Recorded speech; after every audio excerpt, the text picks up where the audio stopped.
तो हेलो दोस्तों, स्वागत है आपका फिर से हमारे इस वीडियो में। तो हम स्टार्ट किए थे बायोलॉजी की सीरीज और यहाँ हम आज डिस्कस करने वाले हैं। सबसे फर्स्ट लेक्चर है हम लोग का एजुकेशन पॉइंट ऑफ व्यू से। बाकी जो थे वो भी कंटेंट से रिलेटेड थे, बट मेन लेक्चर है वो आज से स्टार्ट हो रहा है। तो हम शुरू से एडवांस तक ले जाने वाले हैं चीज़ों को।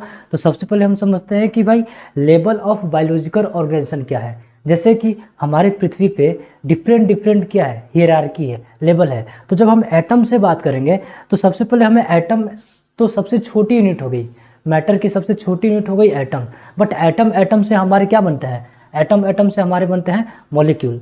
तो मॉलिक्यूल हो गया, फिर बहुत सारे मॉलिक्यूल्स। फॉर एग्जांपल मैं बोलता हूँ एक हाइड्रोजन एक एलिमेंट है, ठीक है। हाइड्रोजन क्या है, एलिमेंट है या एक एटम है, ठीक। दो हाइड्रोजन एटम मिल करके आपका H2 बनाते हैं, एक ऑक्सीजन एटम मिल करके आपका ऑक्सीजन बनाते हैं। तो H2O मिल करके आपका वाटर का फॉर्मेशन करते हैं, ठीक। वाटर क्या है, एक तरह का मॉलिक्यूल है। तो वैसे ऐसे बहुत सारे एलिमेंट मिल करके क्या करते हैं, कंपाउंड बनाते हैं, फिर मॉलिक्यूल बनाते हैं। तो मॉलिक्यूल से क्या होगा कि बहुत सारे मॉलिक्यूल बनेंगे तो उसके बाद क्या होगा कि मैक्रो मॉलिक्यूल बनेंगे, कुछ माइक्रो मॉलिक्यूल बनेंगे, और यही मैक्रो मॉलिक्यूल बाद में जैसे प्रोटीन बन जाता है। फॉर एग्जांपल एमिनो एसिड के बहुत सारे पॉलीमर बनने पे क्या होती है, प्रोटीन बनती है, ठीक है।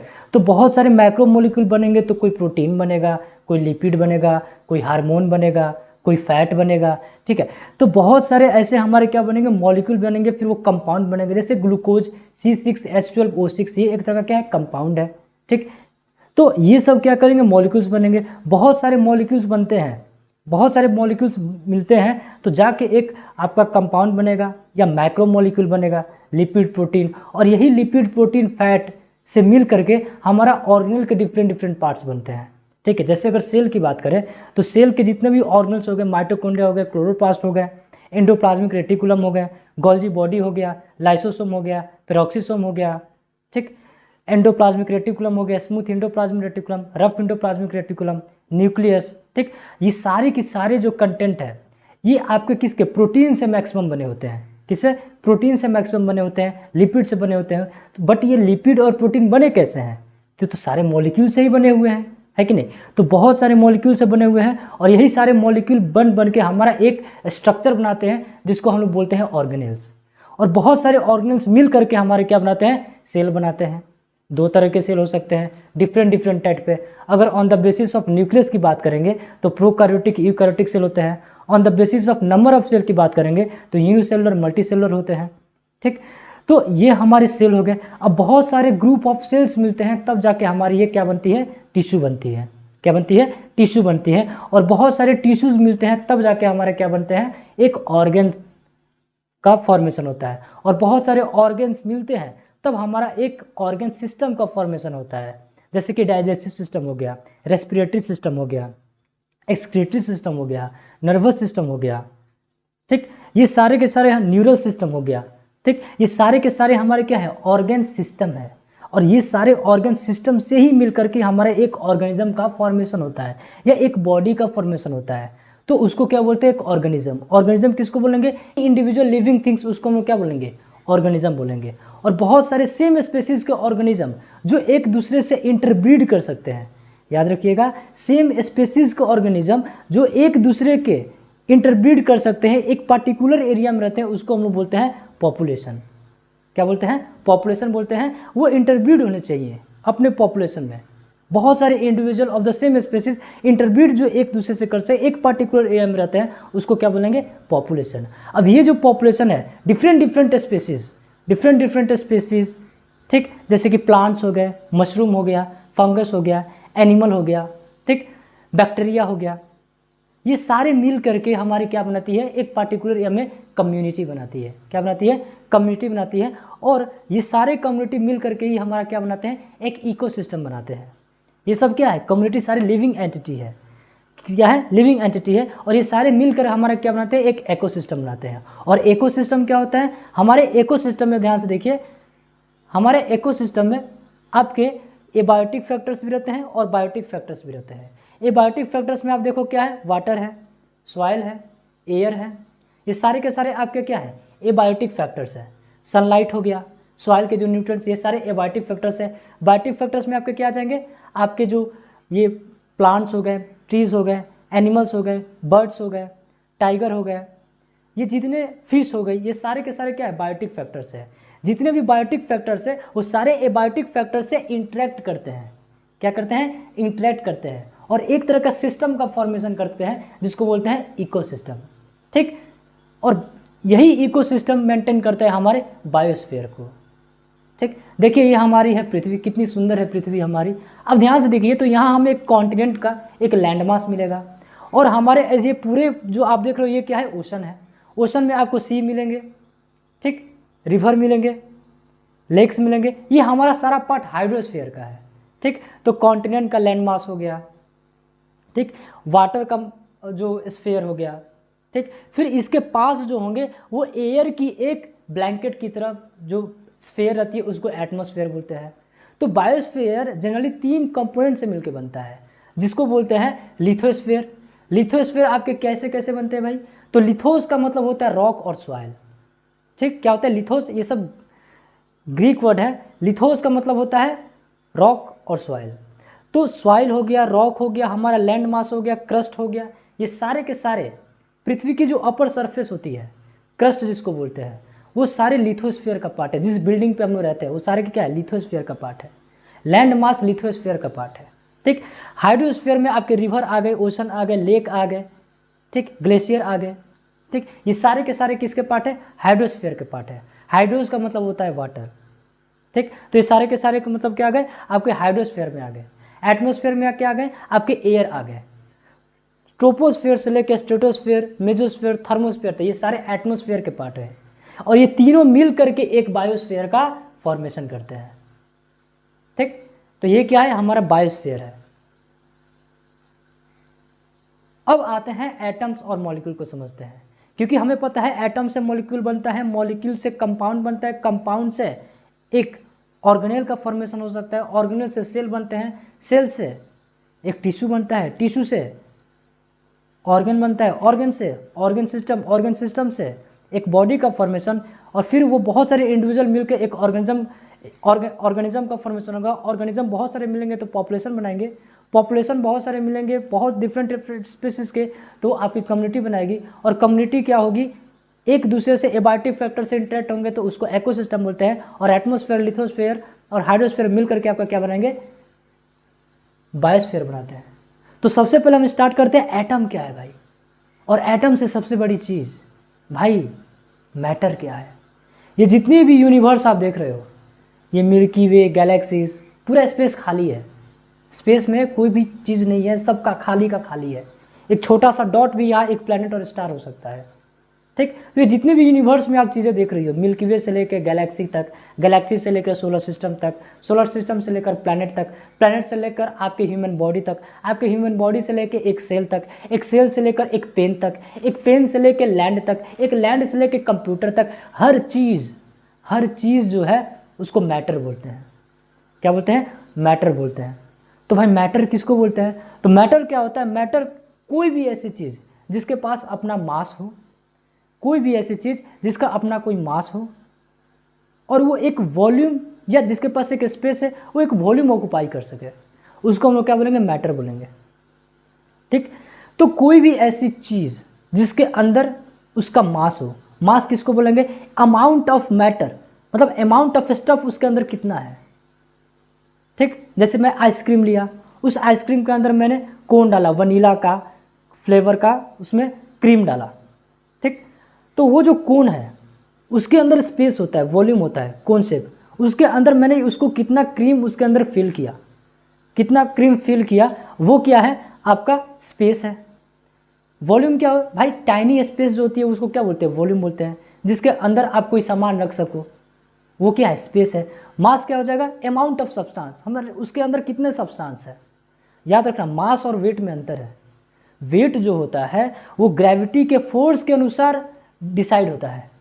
इसीलिए पृथ्वी पे हो सकता है किसी का वेट 60 kg हो तो मून पे उसका वेट वैरी कर सकता है, अलग हो सकता है। क्यों, क्योंकि वहाँ ग्रेविटी कुछ अलग होगी, यहाँ हमारी ग्रेविटी की कुछ अलग होगी।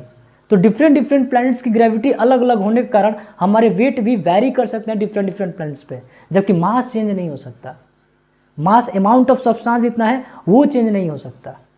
ठीक। तो वो मास होता है। वॉल्यूम क्या होता है? अमाउंट ऑफ स्पेस जिसके अंदर हम कुछ भी रख सके उसको क्या बोलते हैं? वॉल्यूम बोलते हैं। और इसी दोनों को मिलाकर हम लोग क्या बोलते हैं? मैटर बोलते हैं। अब मैटर भी दो तरीके के हो सकते हैं, एक प्योर सब्सटेंस हो सकते हैं और इम्प्योर सब्सटेंस हो सकते हैं। प्योर सब्सटेंस में आपके क्या आ जाएंगे? प्योर सब्सटेंस में आपके क्या आ जाएंगे? एलिमेंट्स और कंपाउंड्स। अब एलिमेंट्स क्या है भाई, कंपाउंड क्या है? दो तरह के सब्सटेंस हो सकते हैं, एक प्योर सब्सटेंस, एक इम्प्योर सब्सटेंस। प्योर सब्सटेंस में क्या होते हैं कि same kind of elements present रहेंगे, same kind of elements present रहेंगे। फॉर एग्जाम्पल आपका बोल दिया जाए कि एक वाटर क्या है? आपका प्योर सब्सटेंस है, उसके अंदर आपने किसी चीज़ का मिक्सचर नहीं किया है, उसमें हाइड्रोजन है, ऑक्सीजन है, ठीक, और वो फिक्स्ड है। तो ये हमारे क्या है? ये हमारे प्योर सब्सटेंस है, ठीक। अब प्योर सब्सटेंस के अंदर भी क्या होते हैं? एलिमेंट्स और कंपाउंड्स होते हैं। एलिमेंट्स क्या होते हैं? एलिमेंट्स वो यूनिट होती है किसी भी सब्सटेंस की सबसे छोटी यूनिट जिसको आप फर्दर ब्रेकडाउन अप नहीं कर सकते हो, ठीक। आप उसको अब ब्रेकडाउन नहीं कर सकते हो, वो सबसे छोटी यूनिट हो गई एलिमेंट। अगर आपने मॉडर्न पीरियोडिक टेबल देखा होगा तो उसमें 118 एलिमेंट्स हैं। कितने एलिमेंट्स हैं? 118 एलिमेंट्स हैं। हर एलिमेंट्स की प्रॉपर्टीज अलग अलग होती है।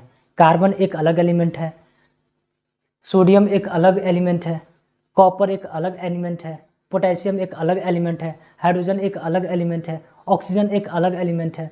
ये सारे के सारे क्या है? एलिमेंट है, और इसको आप फर्दर ब्रेक डाउन नहीं कर सकते। इसको क्या बोलते हैं? एलिमेंट्स बोलते हैं। फिर होते हैं कंपाउंड्स। कंपाउंड्स क्या होते हैं?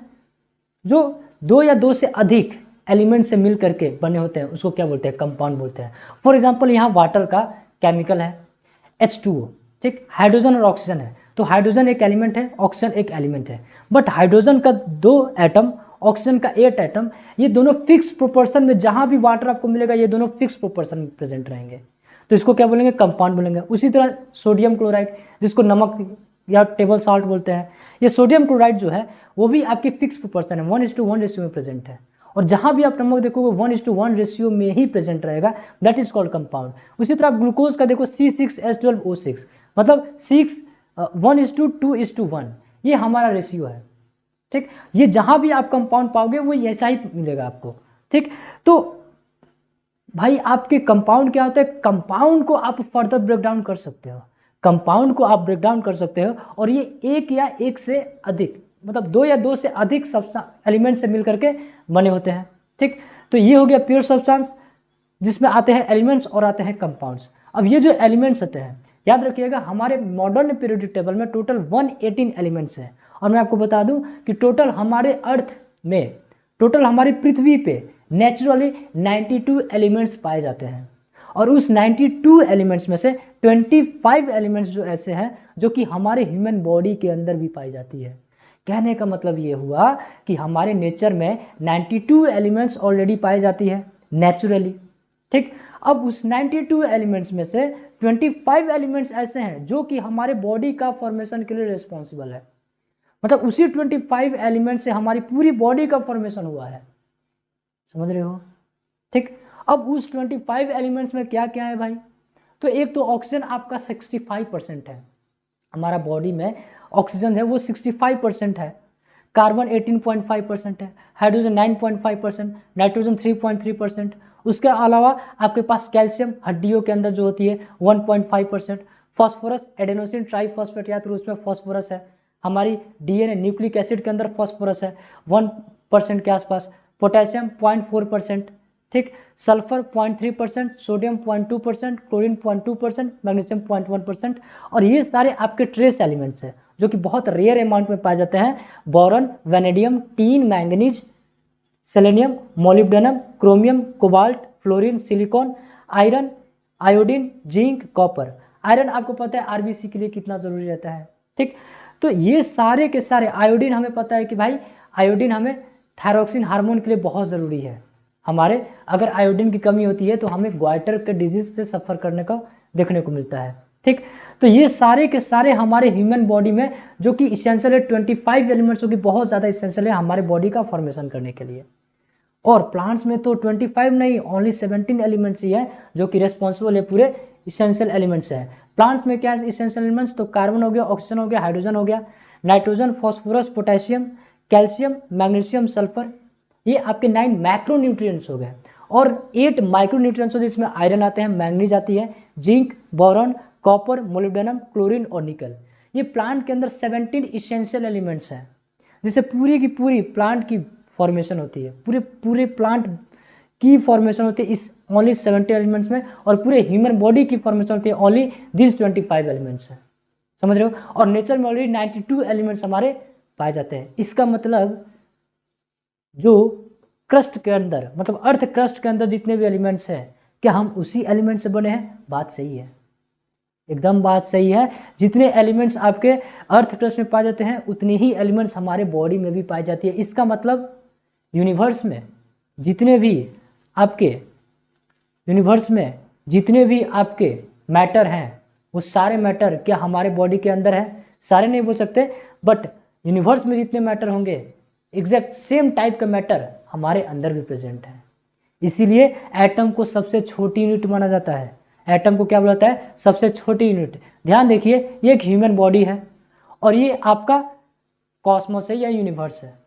आप देखिए कि अर्थ क्रस्ट के अंदर नाइट्रोजन, सिलिकॉन, आयरन भी पाया जाता है, हीलियम आपका गैलेक्सी में पाया जाता है, ऑक्सीजन पाया जाता है हमारे एटमॉस्फेयर में, हाइड्रोजन पाया जाता है।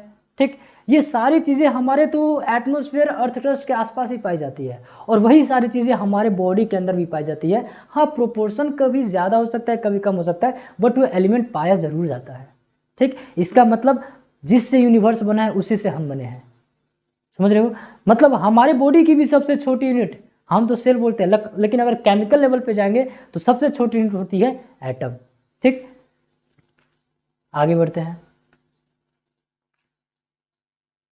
तो भाई एलिमेंट जो है, एलिमेंट हमने देखा हाइड्रोजन है, कार्बन है, नाइट्रोजन है, ऑक्सीजन है, कैल्शियम है, पोटेशियम है, ठीक, हीलियम है, ये सारे के सारे एलिमेंट हैं। बट ये सारे एलिमेंट अलग अलग कैसे हैं भाई? कार्बन में क्यों अंतर है, हाइड्रोजन में क्या अंतर है, ऑक्सीजन में क्या अंतर है? भाई एलिमेंट की प्रॉपर्टीज डिसाइड होती है कि उसका एटम का स्ट्रक्चर कैसा है। एलिमेंट की प्रॉपर्टीज, अगर हाइड्रोजन ऑक्सीजन से अलग है, अगर ऑक्सीजन कार्बन से अलग है, नाइट्रोजन फॉस्फोरस से अलग है, तो ये अलग इस कारण है क्योंकि उन सब का एटॉमिक स्ट्रक्चर अलग अलग है। सबके एटम्स के स्ट्रक्चर क्या है? अलग अलग है। इसीलिए डिफरेंट एलिमेंट्स के एटम के स्ट्रक्चर डिसाइड करते हैं कि एलिमेंट्स की प्रॉपर्टीज क्या होगी, समझ रहे हो। तो भाई ये जो एटम है स्ट्रक्चर, उसको समझना पड़ेगा, तो हमें एटॉमिक स्ट्रक्चर समझना पड़ेगा थोड़ा सा। सो एटम क्या है? स्मॉलेस्ट पार्टिकल है मैटर का। हर एलिमेंट जो होता है एक स्पेसिफिक टाइप ऑफ एटम से बना हुआ होता है। इसको रिप्रेजेंट के लिए हम लोग सिंगल लेटर, जैसे हाइड्रोजन का कैपिटल H, या 2 लेटर सोडियम का Na, या लिथियम का Li यूज करते हैं। फॉर एग्जाम्पल कार्बन है, उसके लिए इंस्टेंट हम लोग सिर्फ कार्बन कैपिटल C यूज करते हैं। अब आते हैं सब एटॉमिक पार्टिकल्स। याद रखिएगा दोस्तों, जब एटॉमिक थ्योरी की डेवलपमेंट हो रही थी तो बहुत सारे फिजिसिस्ट और केमिस्ट ने क्या किया? एक एटम कोलिजन कराया। क्या कराया? कोलिजन कराया। याद रखिएगा, स्विट्जरलैंड में जिनेवा में एक लार्ज क्या बोलते हैं हैड्रॉन कोलाइडर है। लार्ज हैड्रॉन कोलाइडर वो 1998 में भी लगा था, 2008 से काम चल रहा है। वहाँ दुनिया भर के साइंटिस्ट क्या करते हैं कि LHC उसको बोलते हैं। वहाँ क्या होता है कि एक एटम कोलिजन कराया जाता है लाइट की स्पीड से, और उसमें देखा जाता है कि उसमें कौन कौन से पार्टिकल्स निकलते हैं। तो जब एटॉमिक थ्योरी की डेवलपमेंट हो रही थी तो बहुत सारे एटम्स को क्या किया गया? कोलिजन कराया गया, टकराव किया गया।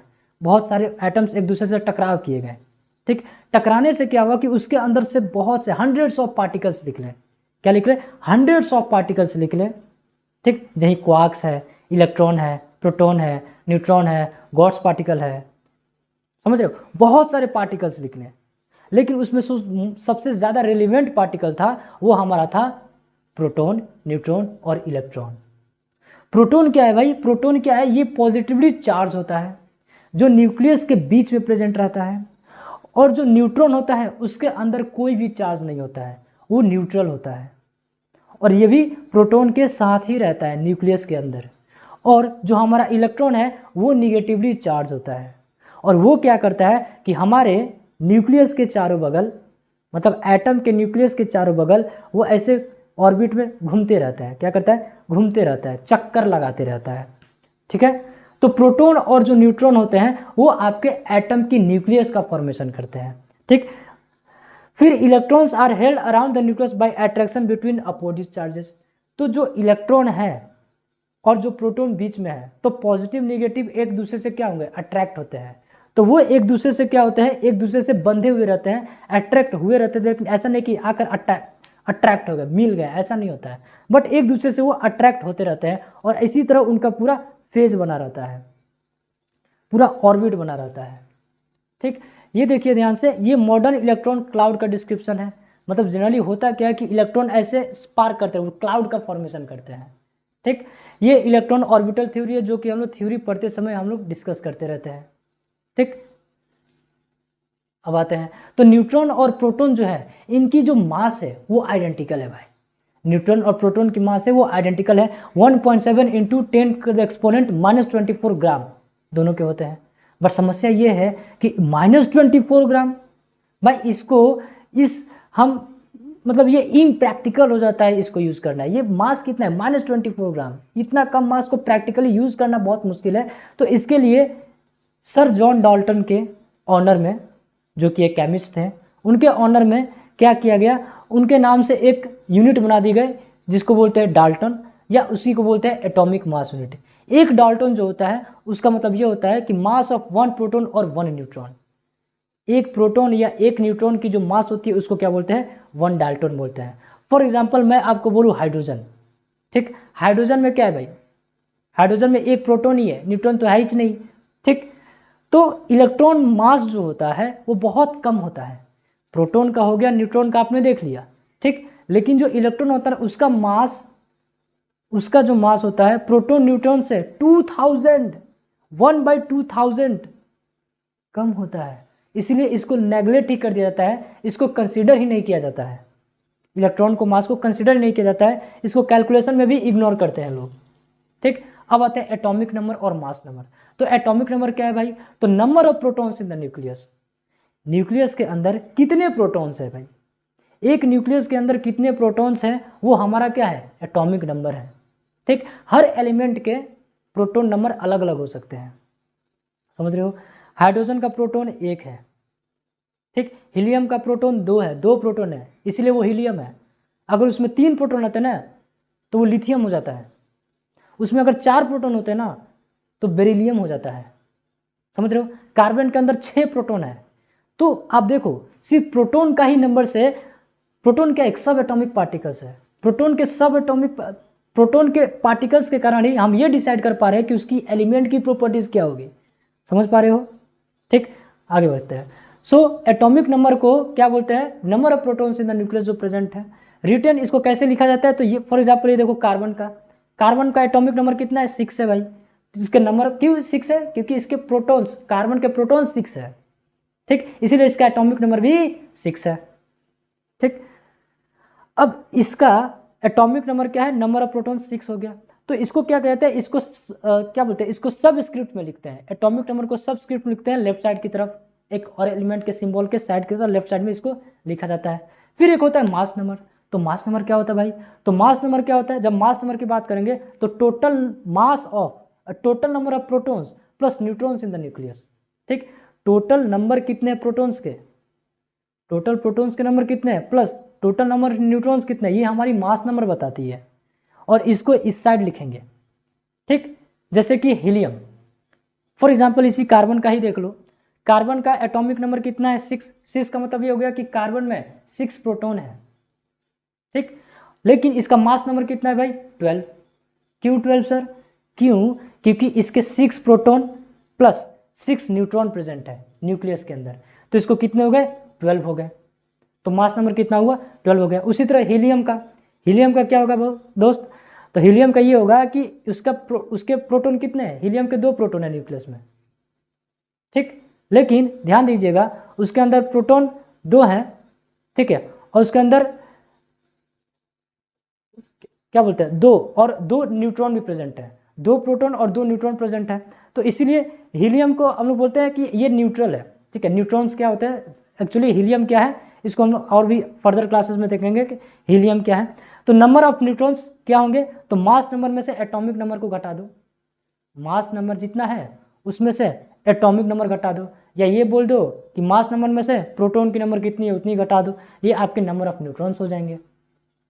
जैसे कि सबसे सिंपलेस्ट एटम और एटॉमिक मास क्या है, मास नंबर अलग है, एटॉमिक मास अलग है दोस्त, ठीक है। ध्यान से देखो, हाइड्रोजन क्या है, सबसे सिंपलेस्ट एटम है, क्यों, इसके अंदर एक इलेक्ट्रॉन है और एक प्रोटॉन है, न्यूट्रॉन तो है ही नहीं, ठीक। एक प्रोटॉन एक न्यूट्रॉन, कोई भी न्यूट्रॉन होता नहीं है इसमें। तो almost all of an atom mass is concentrated in the nucleus. इसका मतलब ये हो गया कि क्योंकि इलेक्ट्रॉन का मास का तो ऐसे भी कंसीडर नहीं करते हैं भाई, बहुत छोटा होता है, उसको तो कैलकुलेशन में कंसीडर ही नहीं करते हैं, और न्यूट्रॉन तो है ही नहीं, तो भाई प्रोटॉन ही है। तो जब प्रोटॉन है तो भाई इसका क्या होगा कि इसका टोटल न्यूक्लियस का ही मास पूरा हो गया, है कि नहीं। So almost all of an atom mass is concentrated in the nucleus. तो पूरे एटम की जो मास है वो न्यूक्लियस में ही कंसंट्रेटेड है, क्योंकि इलेक्ट्रॉन को आप कंसिडर ही नहीं किए। Neutrons and protons each have mass 1 Dalton, और हमने क्या बोला कि न्यूट्रॉन्स और प्रोटॉन्स की जो मास होगी उसको हम लोग 1 डाल्टन कंसिडर करेंगे, ठीक। मास नंबर क्या होता है, टोटल प्रोटॉन्स प्लस न्यूट्रॉन्स। तो मास नंबर ने हमने बोला कि टोटल नंबर कितने हैं प्रोटॉन्स के और टोटल न्यूट्रॉन के नंबर कितने हैं एज ए होल, इसको क्या बोलते हैं, मास नंबर बोलते हैं। बट एटॉमिक मास किसको बोलते हैं, एटॉमिक मास वो होता है actual major mass of the atom, atom का एक्चुअल मेजर कितना है भाई, और ये स्लाइटली थोड़ा क्या होता है, कम होता है मास नंबर से। फॉर एग्जांपल एक कार्बन की मैं बात बताऊं, सोडियम का ही जैसे देख लो, तो सोडियम का कितना है भाई, अगर इसकी एटॉमिक नंबर की बात करेंगे, सोडियम की मास नंबर की बात करेंगे तो 23 है, क्या है 23 है। बट आप ध्यान देखो 11 जो है, 11 क्या है इसका, 11 आपका एटॉमिक नंबर है, मतलब ये प्रोटॉन का नंबर है, 11 एटॉमिक नंबर मतलब ये प्रोटॉन का नंबर है, और 23 इसका क्या दिया हुआ है, मास नंबर। तो इसका मतलब इसमें 11 प्रोटॉन है और 12 क्या है, न्यूट्रॉन है कि नहीं, तभी तो 23 का फॉर्मेशन करेगा। बट इसका जब एटॉमिक मास कंसिडर करेंगे तो ये 22.9898 डाल्टन का बनाता है, ठीक। तो एटॉमिक मास जो होते हैं वो एक्चुअली मास नंबर से थोड़े से कम होते हैं, क्यों, क्योंकि इसका जो मास होता है एटम का एक्चुअल मास कंसिडर किया जाता है, ठीक। अब आइसोटोप हमारा आज का सबसे मेन जो हीरो होने वाला है वो हमारा आइसोटोप होने वाला है, जिसको बोलते हैं रेडियो एक्टिव आइसोटोप। बट उसको समझने से पहले हमें थोड़ा एटम के बारे में समझना था, ठीक। अब देखो एलिमेंट्स जो होते हैं वो नेचुरली हमारे वर्ल्ड में, यूनिवर्स में एग्जिस्ट करते हैं।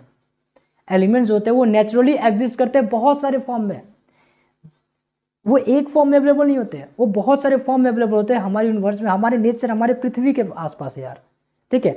तो नेचर में जो एलिमेंट्स होते हैं उसके बहुत सारे फॉर्म होते हैं, और उसी के मिक्सचर को ही हम लोग आइसोटॉप्स बोलते हैं। फॉर एग्जाम्पल देख लो, all atoms of the same element have the same number of protons. For example हम लोग बात करेंगे कार्बन, कार्बन के 3 आइसोटॉप पाए जाते हैं।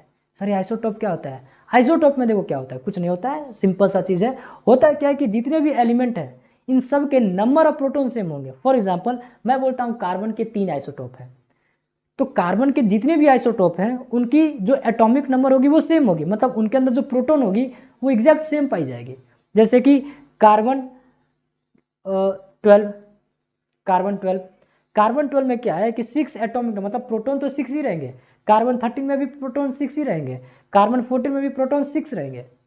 बट इसके न्यूट्रॉन्स के नंबर में वेरी होने के कारण क्या होता है कि इनके डिफरेंट फॉर्म्स पाए जाते हैं। फॉर एग्जाम्पल मैं बोलता हूँ कार्बन 12, कार्बन 12 में क्या है कि 6 प्रोटॉन प्रेजेंट है, बट न्यूट्रॉन कितने 6 प्रेजेंट है। तो हमारे नेचर में कार्बन का जो 99% एलिमेंट हमें पाया जाता है वो आपका कार्बन 12 भी पाया जाता है, और ये सबसे ज़्यादा स्टेबल होता है। क्या होता है, स्टेबल होता है, मतलब इसी ये डीके नहीं होता है। अब डीके क्या होता है थोड़ी देर में समझेंगे। कार्बन 13 जो होता है इसके पास 6 प्रोटॉन है बट 7 न्यूट्रॉन प्रेजेंट है। ये नेचर में जनरली 1% से भी कम पाया जाता है। और सबसे लास्ट वाला जो है कार्बन 14, वो 6 प्रोटॉन प्लस 8 न्यूट्रॉन से बनता है, और ये बहुत ही रेयर ट्रेस एलिमेंट्स में पाए जाते हैं, ट्रेस अमाउंट्स में पाए जाते हैं।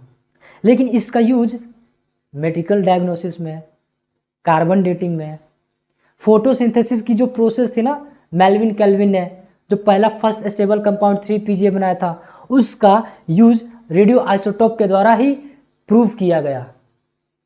ठीक है, हम लोग देखेंगे कैसे होता है। तो atoms with different number of neutrons, ठीक है, एटम्स जो होंगे प्रोटॉन सेम रहेंगे बट न्यूट्रॉन्स इनके अलग अलग हो जाएंगे, इसी को हम लोग क्या बोलते हैं, आइसोटॉप्स बोलते हैं। इसी तरह कार्बन के भी आइसोटॉप्स पाए जाते हैं 12, 13, 14। ऑक्सीजन के भी आइसोटॉप पाए जाते हैं, नाइट्रोजन के भी आइसोटॉप पाए जाते हैं, समझ रहे हो।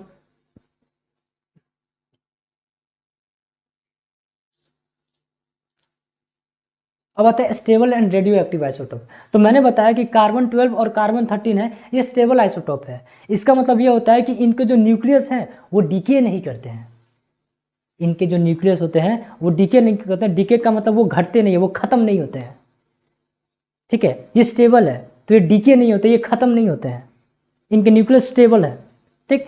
लेकिन जो कार्बन 14 वो बहुत ही ज़्यादा अनस्टेबल है। क्या है, बहुत ही ज़्यादा अनस्टेबल है, ये डीके होते रहता है। फॉर एग्जाम्पल आप ध्यान से देखो, ये जो कार्बन 14 है इसमें प्रोटॉन कितने हैं भाई, 6 प्रोटॉन है। न्यूट्रॉन कितने हैं, 8 न्यूट्रॉन है। होता क्या है कि ये जो 8 न्यूट्रॉन है इसमें से क्या होता है कि डीके होने लगता है। जब ये डीके होता है तो ये क्या होता है, इसके अंदर 8 न्यूट्रॉन ही पाए जाते हैं, 7 न्यूट्रॉन हो जाएंगे, ठीक, और इसमें 7 प्रोटॉन हो जाते हैं। तो बाद में ये कार्बन 14 आपका नाइट्रोजन 14 बन जाता है, ठीक। इसमें से इमिशन होता है, पॉजिट्रॉन का इमिशन होता है, समझते हैं वो क्या है। तो radio active isotope nucleus decays spontaneously releasing particles and energy. तो रेडियो एक्टिव आइसोटोप क्या होते हैं, जो न्यूक्लियस हमारी होती है वो स्पॉन्टेनियसली क्या करती है कि पार्टिकल्स और एनर्जी को रिलीज करते रहती है, इसी को तो बोलते हैं क्या, डीके। वो जब एनर्जी रिलीज करेगी तो भाई उसमें से तो एनर्जी निकलते जाएगी, तो वो डीके होते जाएगा। तो रेडियो एक्टिव आइसोटोप्स में से वहाँ उस पार्टिकल से हमें एनर्जी रिलीज होते रहती है, ठीक। Decay can change the number of protons. अब जो डीके होता है ना तो वो प्रोटॉन्स की नंबर्स को चेंज कर देता है, समझ रहे हो। तो मैंने जैसे आपको बोला कि इसमें 6 प्रोटॉन थे, बट जब इसके अंदर डीके होगा ना तो ये नंबर ऑफ प्रोटॉन 7 हो जाएंगे और उधर न्यूट्रॉन 7 हो जाएंगे, तो 7 7 बन जाता है, तो ये 14 होता है। और 14 आपका किसका है, 14 तो आपका मास नंबर आपका इसका है, क्या बोलते हैं, नाइट्रोजन का, ठीक, atomic number 7। So the atom into a different element. तो वो जो कार्बन 14 था अब वो भाई नाइट्रोजन 14 में डेवलप हो गया, समझ रहे हो। तो डीके जो होता है वो नंबर ऑफ प्रोटॉन्स क्या होते हैं वो चेंज कर देता है, जिसके कारण जो एलिमेंट होता है वो पूरी प्रॉपर्टी चेंज हो गई, तो पूरी एलिमेंट ही दूसरी बन जाती है। तो कार्बन से वो नाइट्रोजन बन गई, ठीक। एग्जाम्पल के तौर पर वही कार्बन 14 जब वो डीके होता है, न्यूट्रॉन का डीके होता है तो वो प्रोटॉन में बन जाता है। और वो प्रोटॉन क्या होता है, जैसे कि यही था ना ये न्यूट्रॉन, जब इसका एक न्यूट्रॉन का डीके होगा तो ये प्रोटॉन में बन जाएगा, और जब ये प्रोटॉन बनेगा तो 7 न्यूट्रॉन और 7 प्रोटॉन, नाइट्रोजन। तो रेडियो एक्टिव आइसोटोप्स के बहुत ही ज़्यादा यूजफुल एप्लीकेशंस है, उस एप्लीकेशंस को हम समझेंगे, बहुत इंटरेस्टिंग है, ध्यान समझते हैं हम लोग। तो सबसे पहले आइसोटोप आपको समझ में आ गया। तो कार्बन देखो ये क्या है, मास नंबर है, ये एटॉमिक नंबर है। कार्बन के 3 आइसोटोप 12, 13, 14। ये सबसे ज़्यादा क्या है, एबंडेंस 99% के आसपास पाई जाती है पूरी नेचर में। ये 1% से भी कम, ये दोनों के दोनों स्टेबल है, ये बहुत ही ज़्यादा अनस्टेबल है। और ये ट्रेस एलिमेंट्स पाया जाता है, इसी का सबसे ज़्यादा इस्तेमाल किया जाता है कार्बन डेटिंग में। फोटोसिंथेसिस का जब प्रोसेस स्टडी किया गया था कि कैसे केल्विन साइकिल चलता है, उसमें भी इसका इस्तेमाल किया जाएगा। और आज भी फॉसिल को डेट करने के लिए, डेट का मतलब एज पता करने के लिए, वो डेटिंग नहीं, ठीक है, जो समझ रहे हो वो डेटिंग नहीं, ठीक। उसी तरह नाइट्रोजन के भी एटम आइसोटोप्स पाए जाते, नाइट्रोजन 14, नाइट्रोजन 15, भाई इसका तो यूज़ किया गया था जेनेटिक मटेरियल को सर्च करने में, ठीक। फिर ऑक्सीजन के भी पाए जाते हैं भाई, इसका भी इस्तेमाल किया गया था। जैसे कि जब फोटोसिंथेसिस की प्रोसेस की जा रही थी तो बहुत सारे लोगों को, साइंटिस्ट को ये नहीं पता था कि हमें जो ऑक्सीजन मिल रही है वो कार्बन डाइऑक्साइड का ऑक्सीजन है कि H2O वाला ऑक्सीजन है, पानी के से ऑक्सीजन इवॉल्व हो रही है कि कार्बन डाइऑक्साइड ऑक्सीजन मिल रही है। तो ऑक्सीजन 18 का इस्तेमाल किया गया और उन्होंने बताया कि भाई जो पानी है उससे हमें ऑक्सीजन मिल रहा है, ना कि कार्बन डाइऑक्साइड से ऑक्सीजन मिल रही है। तो कुछ रेडियो एक्टिव आइसोटोप्स के यूज देखा जाए तो सेल्स जो होती है, ठीक, cells treat radioactive isotopes the same as non reactive radioactive ones. तो हमारी जो बॉडी की सेल है ना वो डिस्क्रिमिनेट नहीं कर पाती है, यही सबसे अच्छी खासियत है। हमारा बॉडी है बहुत सारी चीज़ों को डिस्क्रिमिनेट कर लेता है, लेकिन हमारी बॉडी जो रेडियो एक्टिव आइसोटोप है उसको डिस्क्रिमिनेट नहीं कर पाता है। मतलब रेडियो एक्टिव आइसोटोप बोलता है कि भाई देखो, जो तुम हाइड्रोजन सोच रहे हो ना, नहीं, जो तुम कार्बन सोच रहे हो ना वही कार्बन है, 12 वाले ही कार्बन है, लेकिन कार्बन 14 भी हमारे बॉडी के अंदर प्रेजेंट रहता है, ठीक। तो हमारा बॉडी को तो पता ही नहीं रहता है कि भाई कार्बन 12 है, कार्बन 13 है, कार्बन 14 है, ठीक। लेकिन कार्बन 14 की नेचर ने हमें एक बहुत खूबसूरत चीज़ दी, रेडियो एक्टिविटी। बट ये बहुत खतरनाक भी है। क्या है? बहुत खतरनाक भी है। रेडियो एक्टिविटी से इमिशन होते हुए चीज़ से आपके बॉडी में डीएनए में म्यूटेशन हो सकता है, जिससे आपको बहुत सारी बीमारियां भी हो सकती है। इसका एग्जाम्पल है न्यूक्लियर बॉम्ब। हिरोशिमा नागासाकी पे जब एटम बम गिराया गया यूएसए के द्वारा, तो हुआ क्या, हजारों मतलब सालों तक वहाँ आपके रेडिएशन निकलते हैं और उससे लोगों के डीएनए में भी म्यूटेशन हो चुके हैं।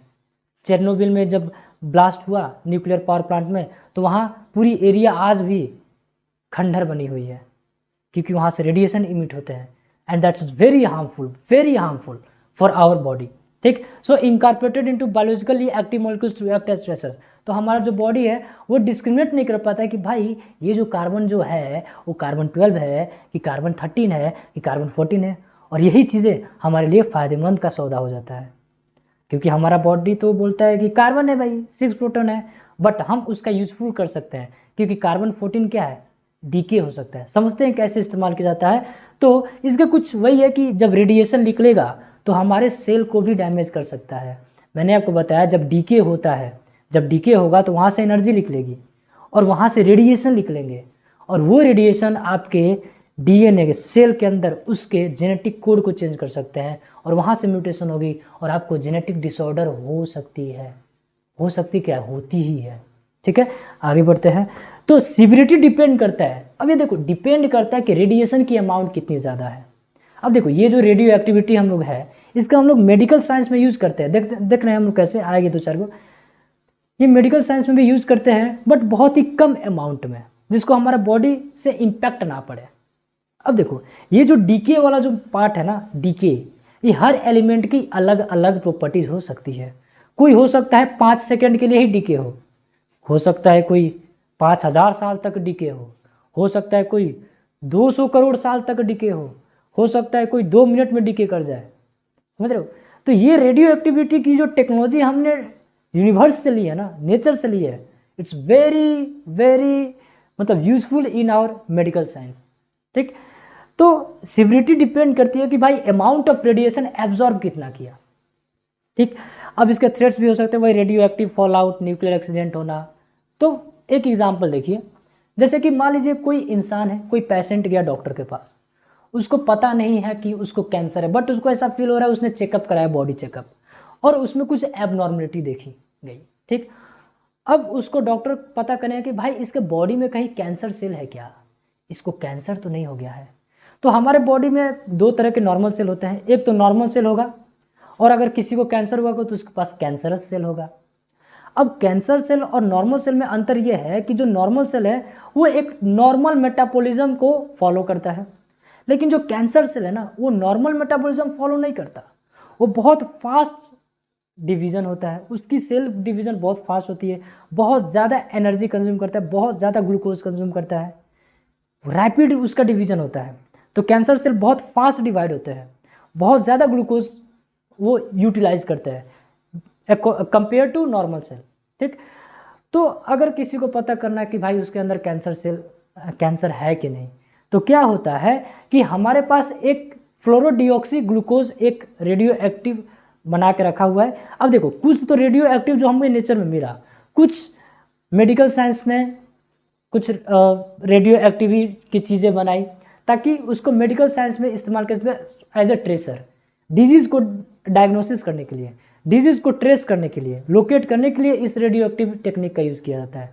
फॉर एग्जाम्पल आप ध्यान से देखो, ये कोई पेशेंट है, अब हमें चेक करना है कि भाई इसको कैंसर है कि नहीं है। ठीक। तो होगा क्या कि इसको क्या किया जाएगा, फ्लोरोडिऑक्सी ग्लूकोज का एक इंजेक्शन दिया जाएगा। अब होगा क्या, फ्लोरोडिऑक्सी ग्लूकोज जब हमारे इंजेक्शन दिया जाएगा तो हमारे बॉडी में आर्टरीज वेन्स के थ्रू हमारे पूरे सेल्स तक पहुंच जाएगी, पूरे बॉडी में फैल जाएगी। जब वो फैलेगी तो उसके अंदर हम क्या करेंगे कि हमने क्या डाला, हमने डाला है फ्लोरोडिऑक्सी ग्लूकोज, मतलब हमने वो ग्लूकोज नहीं डाला जो हमारा बॉडी कंज्यूम करता है। याद करना, हमारा जो सेल है वो ग्लूकोज कंज्यूम करता है, वो ग्लूकोज कंज्यूम करेगा और उसी के ब्रेकडाउन से हमें एनर्जी मिलती है। तो भाई एनर्जी तो हर सेल को चाहिए, तो जब ये फ्लोरोडिऑक्सी ग्लूकोज जाएगा तो हमारा सेल डिस्क्रिमिनेट नहीं करेगा और वो भी फ्लोरोडिऑक्सी ग्लूकोज को बॉडी के हर एक सेल में पहुंचा देगा। समझ रहे हो? अब जो कैंसर सेल होगा ना, अब जो कैंसर सेल होगा उसका, अब एक बात बताओ, नॉर्मल सेल है और कैंसर सेल है, तो सबसे ज़्यादा ग्लूकोज यूटिलाइज कौन करेगा भाई? जहाँ कैंसर सेल होगा। सबसे ज़्यादा एक्यूमुलेशन कहाँ होगा फ्लो डीऑक्सी ग्लूकोज का? जहाँ कैंसर सेल होगा। तो वहाँ क्या होगा कि वहाँ डीके होगा। मैंने फिर से बताया कि जो डीके होता है उसका एक टाइम होता है, ठीक। तो फ्लोरोडीऑक्सी ग्लूकोज होगा उसका 15 मिनट या 60 मिनट या हो सकता है उसका कुछ टाइम होगा, उस टाइम पीरियड में वो क्या कर जाएगा? डीके कर जाएगा। तो जब वो डीके होगा उस समय क्या किया जाएगा? इस इंसान को एक पॉजिट्रॉन इमिशन टोमोग्राफी स्कैनर के अंदर लेकर जाया जाएगा। इसके अंदर ऐसे मशीन चलती रहेगी और पॉजिट्रॉन इमिशन टोमोग्राफी का मतलब ये हो गया कि जब वो डीके करेगा, जब वो पार्टिकल फ्लोरोडीऑक्सी ग्लूकोज डीके करेगा सेल के अंदर, तो वो क्या करेगा? ऐसी डीके होगा तो पॉजिट्रॉन इमिट करेगा। क्या करेगा? पॉजिट्रॉन इमिट करेगा। और हमारे पास एक गामा डिटेक्शन की मशीन रहेगी, उससे हम ये चेक कर लेंगे कि भाई इस किस एरिया में हमें प्रॉब्लम दिख रहा है, और इससे हम ये लोकेट कर पाएंगे कि भाई इसको कैंसर कहाँ है। समझ पा रहे हो?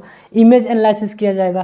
तो ये सारा पीईटी स्कैनर ऐसे यूटिलाइज किया जाता है। ऐसे हम लोग डिजीज को डायग्नोस कर पाते हैं, आइडेंटिफाई कर पाते हैं, ठीक। ये एक रेडियो एक्टिव आइसोटोप का इस्तेमाल किया गया, ठीक है। तो वही फ्लोरोडीऑक्सी ग्लूकोज का इस्तेमाल किया जाएगा, ठीक। एफडीजी बहुत ज़्यादा अपटेक कर लेगा कौन? कैंसर सेल बहुत ज़्यादा क्योंकि ग्लूकोज तो उसी को ज़्यादा चाहिए ना भाई, कैंसर सेल ही तो ग्लूकोज ज़्यादा लेगा।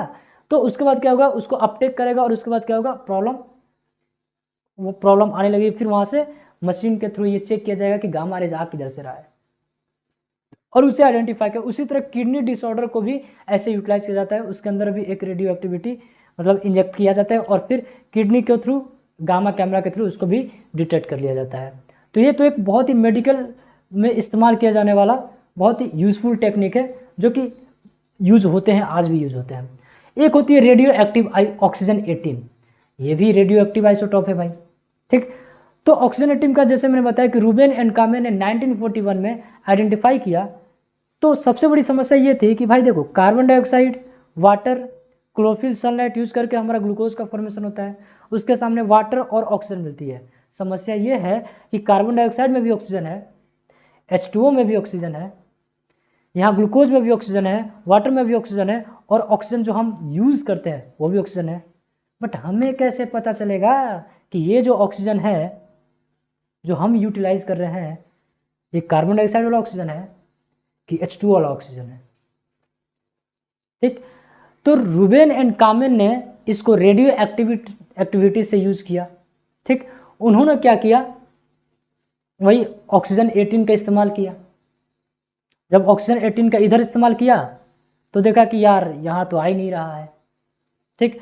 तो सबसे पहले उन्होंने H2O में डाला ऑक्सीजन यहाँ 18, तो यहाँ देखा कि यहाँ से वाटर से इधर इवॉल्व हो गया। जब इधर डाला तो देखा कि ये ऑक्सीजन यहाँ से नहीं निकला। तो जब ऑक्सीजन 18 को एक्सपेरिमेंट फर्स्ट में यूज़ किया गया, जब ऑक्सीजन को वाटर के मॉलिक्यूल में ऐड किया गया ऑक्सीजन 18 को, तो देखा कि ये जो ऑक्सीजन है ये तो यहाँ से निकल रहा है। कहाँ से? वाटर से निकल रहा है।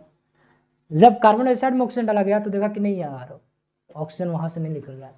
तो इससे ये प्रूफ हो गया कि भाई जो हमें ऑक्सीजन यूटिलाइज करते हैं वो हमारा कार्बन डाइऑक्साइड से नहीं, वाटर से आता है, ठीक।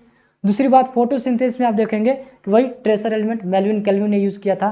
मेल्विन केल्विन में आपको बता दूं, ये जब एक्सपेरिमेंट कर रहे थे मेल्विन केल्विन, ये एक्सपेरिमेंट एक्चुअली हिरोशिमा नागासाकी के पास हुआ था, क्योंकि उस समय एटॉमिक न्यूक्लियर फॉल आउट हुआ था यूएसए के द्वारा। और वहाँ क्या हुआ कि बहुत दिनों तक एमिशन होते गए, रेडिएशन फैलते गए और वहाँ जो कार्बन, वहाँ रेडिएशन इतना ज़्यादा हो गया कि कार्बन 14 बहुत मोस्ट एबंडेंट अमाउंट में पाया गया था। अब इन्होंने क्या किया, क्लोरेला का एक सिंगल एल्गी लेकर गए, ग्रीन एल्गी क्लोरेला ले गए, और उसका अंदर, क्योंकि फोटोसिंथेसिस के लिए कार्बन डाइऑक्साइड तो चाहिए भाई, फोटोसिंथेसिस के लिए तो कार्बन डाइऑक्साइड चाहिए ही चाहिए। तो उस कार्बन का जो 14 है, क्योंकि वहाँ तो मोस्ट एबंडेंट क्या था, कार्बन 14 था, तो उसको उन्होंने यूटिलाइज किया और उन्होंने पाथवे पूरा डिसाइड किया कि मेल्विन केल्विन ने पूरा पाथवे को बताया कि हमारा जो फर्स्ट स्टेबल कंपाउंड था केल्विन साइकिल का, वो हमारा 3PGA है, ना कि ग्लूकोज है, ठीक। तो इसी कार्बन 14 का इस्तेमाल किया गया। और कार्बन 14 का दूसरा इस्तेमाल हमारा होता है किस चीज़ को लेकर? फॉसिल का रिकॉर्ड्स को डेट करने के लिए कि भाई कितने साल पुराने हैं। तो समझते हैं कि कार्बन डेटिंग होता कैसे है। तो मैं फिर से बता दूं, कार्बन 12 जो है वो 99% पाया जाता है हमारे नेचर में, जो कि स्टेबल है। जो 1% पाया जाता है वो कार्बन 13 है, ये भी स्टेबल है। बट जो मोस्ट अनस्टेबल है वो रेयर पाया जाता है, और वो कार्बन 14 है। तो हमारे नेचर में तीनों चीज़ें पाई जाती है। कहने का मतलब ये हुआ कि जब एक प्लांट फोटोसिंथेसिस कर रहा होगा, तो उसके अंदर कार्बन 14 भी आएंगे, कार्बन 13 भी आएंगे और कार्बन 12 आएंगे। क्यों? क्योंकि ये तीनों चीज़ें हमारे नेचर में प्रेजेंट है।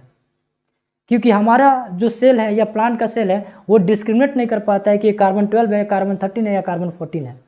तो ये जो फोटोसिंथेसिस के लिए कार्बन डाइऑक्साइड जो चाहिए होगा, वो कार्बन डाइऑक्साइड तो कार्बन 14 से भी आएगा, कार्बन 13 से भी आएगा और कार्बन 14 से भी आएगा और 12 से भी आएगा। ठीक।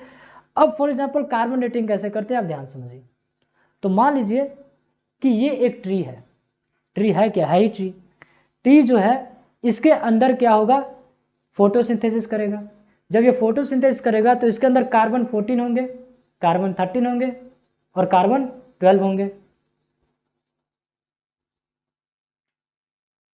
अब होगा क्या कि ये जो ग्लूकोज बनाएगा फोटोसिंथेसिस से, वो ग्लूकोज आएगा C6H12O6। अब ये जो ग्लूकोज होगा भाई, उस ग्लूकोज में जो कार्बन होंगे वो भी कार्बन 13, कार्बन 14, कार्बन 12। अब इस ग्लूकोज को मैंने खाया, ठीक। इस ग्लूकोज को मैंने खाया या कोई एनिमल खाया। और जब ये एनिमल खाएगा तो उसके अंदर भी तो कार्बन 14, कार्बन 13 और कार्बन 12 प्रेजेंट रहेंगे। और एक समय के बाद ये एनिमल चल बसा इस दुनिया से, इस मोह माया जिंदगी से चल बसा।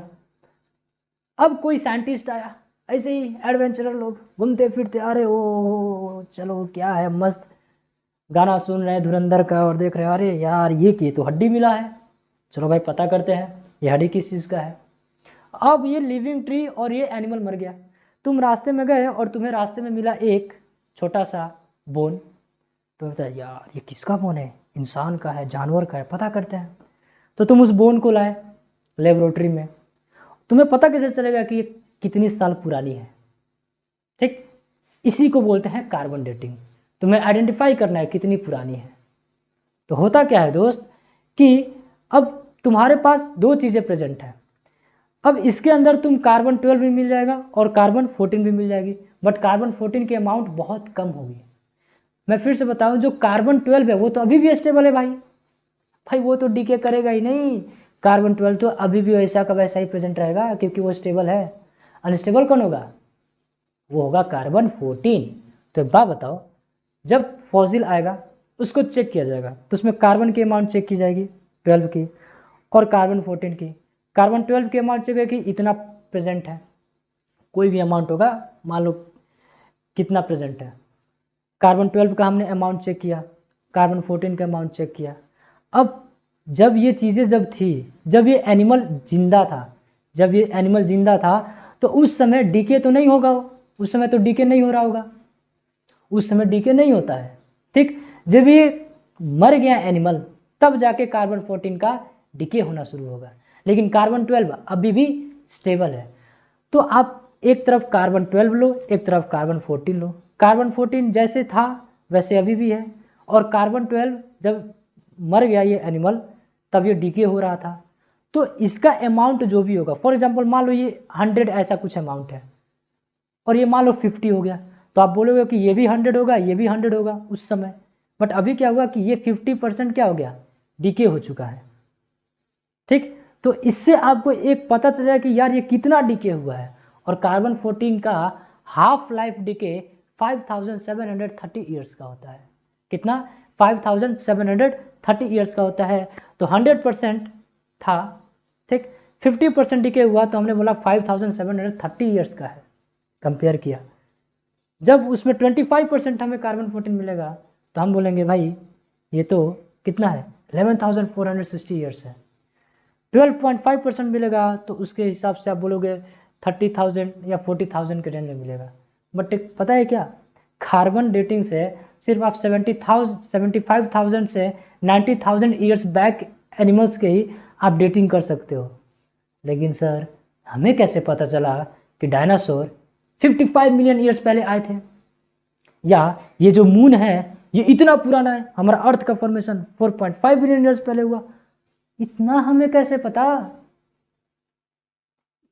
तो लिविंग ऑर्गेनिज्म को फाइंड आउट करने के लिए हम सबसे ज़्यादा इस्तेमाल करते हैं कार्बन डेटिंग, बट अगर ये स्केल काम ना आए तब हम करते हैं यूरेनियम डेटिंग। यूरेनियम 238 ये भी एक डीके करता है, और ये डीके करने के बाद लेड का फॉर्मेशन कर लेता है Pb206। तो इसके अंदर क्या होता है कि मान लो तुम्हें एक एस्टेरॉयड हुआ, फॉर एग्जांपल नासा अभी भी बहुत सारे सैंपल कलेक्ट करती है डिफरेंट प्लैनेट से, तो उनकी जो मिशन होती है वो जाती है दूसरे ग्रह पे, और वहाँ से वो क्या करते हैं, एक छोटा सा सैंपल, एक छोटा सा रॉक एस्टेरॉयड लेकर आते हैं, एक छोटा सा एस्टेरॉयड लेकर आते हैं। उस एस्टेरॉयड को लाएंगे, लेबोरेटरी में रखेंगे, सबसे पहले उसका एज पता करेंगे। ठीक, क्या करेंगे, एज पता करेंगे। एज कैसे पता करना है, मान लो तुमको एस्टेरॉयड मिला, तुम्हें पता करो यार ये कितना पुराना है, चेक करते हैं। तुम ऐसे बैठे हुए हो पार्क में और अचानक उधर से आता है बम, फट गया, तुमको लगा कौन बम फेंक दिया, पता चले तो एस्टेरॉयड गिर गया रे बाबा। और एस्टेरॉयड गिरेगा ना तो बम तो नीचे धंस जाएगा भाई। तो तुमको, या हो सकता है तुम टहल रहे हो तो तुम्हें एक पत्थर मिल गया, तुम्हें चेक करना है कि भाई ये पत्थर कितना पुराना है, कहीं दूसरे ग्रह का तो नहीं है। तो तुम क्या करोगे, उस पत्थर को लाओगे, और पत्थर के अंदर, उस रॉक के अंदर होते हैं जरकोन के अंदर होते हैं यूरेनियम। याद रखना, पत्थर की जो सबसे छोटी यूनिट होती है, सबसे छोटी, उसके अंदर होते हैं जरकोन, और उस जरकोन के अंदर आपके यूरेनियम प्रेजेंट होती है। और ये यूरेनियम डीके होता है, बट ये डीके बहुत टाइम लेता है। कितना? बहुत टाइम लेता है, बहुत समय लेता है डीके करने के लिए। ठीक, तो यूरेनियम 238 जो है वो 206 में क्या हो जाएगा, डीके हो जाएगा। और जब इसका हाफ डीके होगा ना, तो उसका हाफ डीके होता है 4.5 बिलियन ईयर्स। तो तुमको एक रॉक मिला और तुमने चेक किया भाई, कंपेयर किया कि भाई इसके अंदर यूरेनियम कितना है, और जब तुम्हें पता चला कि भाई इसमें यूरेनियम 50% डीके हो चुका है, तो तुमने बोला कि यार ये तो 4.5 बिलियन ईयर्स है। So uranium 238 decays to stable lead 206, और लेड की कंसंट्रेशन ही डिसाइड करती है कि इसकी एज कितनी है। ठीक, तो 50% होगा डीके तो आप बोलोगे 4.5 बिलियन ईयर्स, अगर 25% होगा तो आप बोलोगे 9 बिलियन ईयर्स। समझ रहे हो? तो मून का, अर्थ का रॉक दोनों सेम है। पता चला ये दोनों एक समय ही बने हैं भाई, 4.5 बिलियन ईयर्स पहले। समझ रहे हो? तो यूरेनियम डेटिंग इसको बोलते हैं। तो ये तो हमारा हो गया कि कार्बन डेटिंग कैसे किया जाता है। ठीक, तो आज के लिए इतना रहने देते हैं, बाकी हम लोग नेक्स्ट क्लास में समझेंगे। और भी रेडियो आइसोटोप के टॉपिक है, उसको हम नेक्स्ट क्लास में समझेंगे। तब तक के लिए धन्यवाद।